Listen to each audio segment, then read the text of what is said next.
सरा यानी मिर्गी। इस मरज़ में इंसान गिर पड़ता है। इस मरज़ में बेहोशी और तशंज के दौरे पड़ते हैं। ये दिमागी मरज़ है। ये बच्चों का मरज़ है, अमूमन छोटी उम्र में होता है।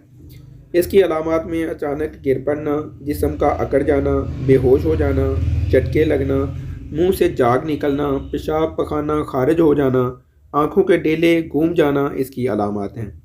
इसकी वजूहात में बलगम की ज़्यादती और अखलाते बलगम में तफ़न पैदा होकर दिमाग की बारीक वेन्स में सुद्दे बन जाते हैं और सोजिश हो जाती है, जिसके नतीजे में मिर्गी का दौरा पड़ता है। इसके इलाज के लिए बग्गा ज़ीरा 2 तोला, तिमरू 5 तोला, काली मिर्च 2 तोला, मगा 2 तोला और उस्तकदूस 5 तोला लेकर इन सब चीज़ों को ग्राइंडर करके सफ़ूफ बना लें। 5 ग्राम सफ़ूफ सुबह और 5 ग्राम सफ़ूफ शाम को नीम गर्म पानी के साथ इस्तेमाल करें।